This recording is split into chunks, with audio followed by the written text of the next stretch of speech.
ನಿಮ್ಮೆಲ್ಲರ ಪ್ರಶ್ನೆಗಳಿಗೆ ಉತ್ತರ ಕೊಡೋಕ್ಕೆ ಟೈಮ್ ಇಲ್ಲ.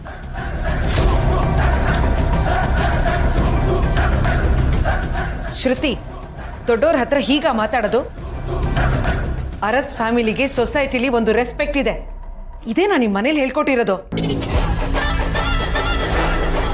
ಅಯ್ಯೋ ಪಾಪಿ, ಮುಟ್ನಂತ ಈ ಕುಟುಂಬದಲ್ಲಿ ಮುಳ್ಳಾಗಿದ್ಯಲ್ಲ. ನೀನು ಮನುಷ್ಯ ಮುಖವಾಡ ಹಾಕೊಂಡಿರೋ ರಾಕ್ಷಸಿ. ಅನ್ಯಾಯವಾಗಿ ಈ ಮನೆನ ಹಾಳು ಮಾಡ್ತಿದ್ಯಲ್ಲ. ನಿನ್ ಮನುಷ್ಯತ್ವನೇ ಇಲ್ವಾ?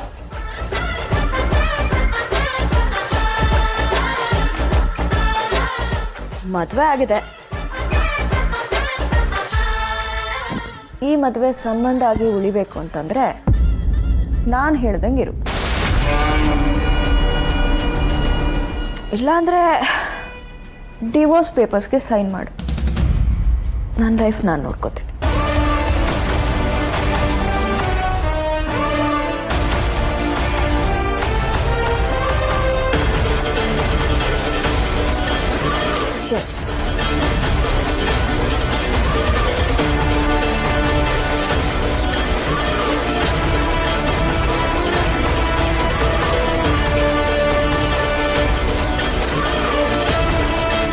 ಇಲ್ಲ, ಇದು ನಾನು ನೋಡಿರೋ ಶ್ರುತಿ ಅವರಲ್ಲ. ನಾನು ಅವ್ರ ಮನೇಲಿ ಇದ್ದಾಗ ಅವ್ರು ಈ ರೀತಿ ಇರಲಿಲ್ಲ. Something is wrong. ಇದನ್ನ ಹೀಗೆ ಬಿಟ್ಟರೆ ಎಲ್ರಿಗೂ ತೊಂದರೆ ಆಗುತ್ತೆ. ಅರ್ಜೆಂಟಾಗಿ ಇದ್ರ ಬಗ್ಗೆ ಶುಭ ಹತ್ರ ಮಾತಾಡ್ಲೇಬೇಕು. ನಾನು ಮಾತಾಡ ಅವಾರ್ಡ್ ಕೊಡ್ಸಕ್ಕಾಗತ್ತಾ? ಏನಾಯ್ತು ಯುವ?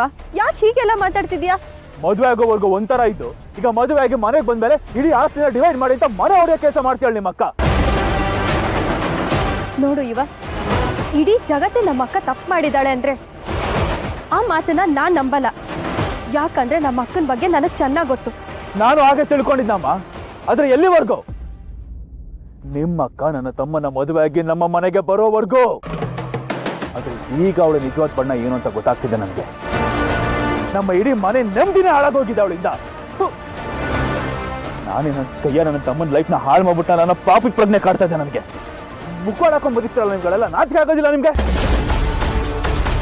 ನಮ್ಮ ಅಕ್ಕ ಹೀಗ್ ಮಾಡಕ್ ಸಾಧ್ಯನೇ ಇಲ್ಲ. ಇವಾಗ ಮಾಡ್ತಿದಾರಲ್ಲ, ಅದಕ್ಕೇನು ಹೇಳ್ತೀಯ?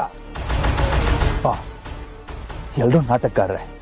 ಬರೀ ನಿಮ್ಮ ಅಕ್ಕ ಮಾತ್ರ ಅಲ್ಲ, ನೀನು, ನಿಮ್ಮ ಮನೆಯವರು, ಇಡೀ ಫ್ಯಾಮಿಲಿನೇ ನಾಟಕದವರು. ನಾಚಿಕೆ ಆಗುತ್ತೆ. ಏನು ಚೆನ್ನಾಗಿ ನಾಟಕ ಆಡ್ತಾರೆ ಎಲ್ರೂ ಸೇರ್ಕೊಂಡು. ನಿಮ್ಮ ಮನೆಗೆ ಬಂದಾಗ ಒಬ್ಬೊಬ್ರು ಅಯ್ಯೋ ಎಂತ ನಾಟಕಗಳಾಡಿದ್ರಿ. ನನ್ನ ಇಡೀ ಲೈಫಲ್ಲೇ ಮದುವೆ ಅಂದ್ರೆ ಒಂದು ಕೆಟ್ಟ ಒಪಿನಿಯನ್ ಇತ್ತು, ಬ್ಯಾಡ್ ಒಪಿನಿಯನ್ ಇತ್ತು. ಆದ್ರೆ ನೀವುಗಳು ಆಡಿದ ನಾಟಕನ ನೋಡಿ ನನ್ನ ಒಪಿನಿಯನ್ ಬದಲಾಯಿತು. ಮದುವೆ ಬಗ್ಗೆ ನನಗಿದ್ದಿದ್ದು ಒಪಿನಿಯನ್ನೇ ಬದಲಾಯಿತು.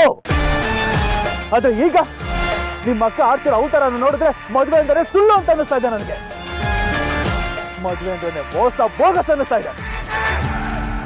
ಒಬ್ಬ ಗಂಡನ ಹೆಣ್ಣಿನ ಗುಲಾಮ್ ಹಾಕ್ಸೋದಿಕ್ಕೆ ಮಾಡಿರುವಂತ ಸ್ಕೀಮ್ ಇದು. ವೈಫ್ ಅನ್ನೋ ಮ್ಯಾಟ್ರ್ ಇದೆ ಗೊತ್ತಾ? ಅದು ಒಬ್ಬ ಗಂಡನ ಲೈಫ್ಗೆ ಡೇಂಜರ್. ಅಪ್ಪ ಸಾಕು, ಈ ಮದುವೆನ ಕಾನ್ಸೆಪ್ಟೇ ಸಾಕು.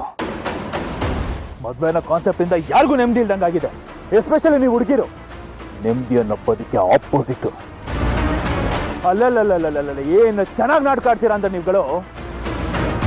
ಮದುವೆ ಆಗೋವರೆಗೂ ಸತಿ ಸಾವಿತ್ರಿ ನಂಗಿರ್ತೀರಾ. ಅದೇ ಮದುವೆ ಆದ್ಮೇಲೆ ನೀವುಗಳೆಲ್ಲ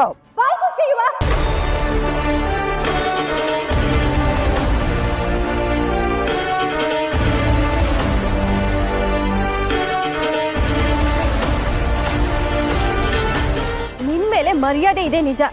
ಹಾಗಂತ ನನ್ನ ನಕ್ಕನ್ ಬಗ್ಗೆ ಬಾಯಿಗೆ ಬಂದಾಗ ಮಾತಾಡಿದ್ರೆ ನಾನು ಕೇಳಿಸ್ಕೊಂಡು ಸುಮ್ಮನೆ ಇರಲ್ಲ. ಅಲ್ಲ, ಏನ್ ಅನ್ಕೊಂಡಿದ್ಯಾ ನಿನ್ ಹೆಣ್ಮಕ್ಳು ಅಂದ್ರೆ?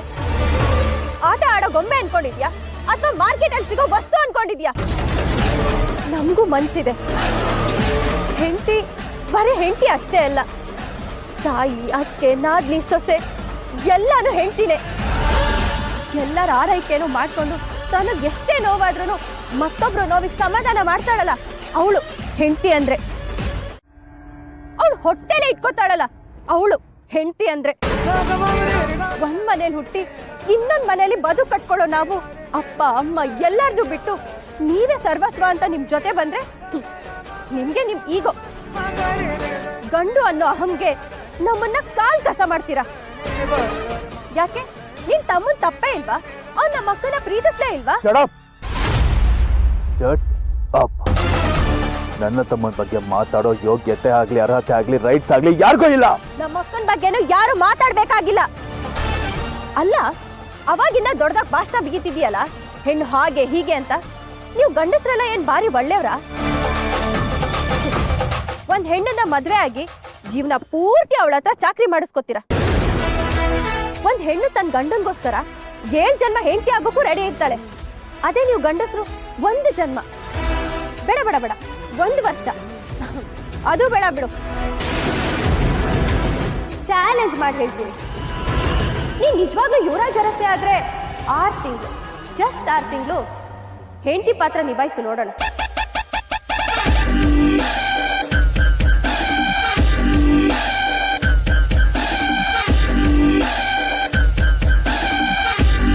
ಚಾಲೆಂಜು ನೀ ಯುವರಾಜ್ ಅರಸ್ಗೆ ಚಾಲೆಂಜ್ ಆಗ್ತೀಯಾ? ಆಯ್ತು, ಡನ್. 6 ತಿಂಗಳು ನೀನ್ ಹೇಳ್ದಾಗೆ ಹೆಂಡತಿಯನ್ನ ಪಾತ್ರನ ನಿಭಾಯಿಸೋದಕ್ಕೆ ನಾನ್ ರೆಡಿ ಇದ್ದೀನಿ.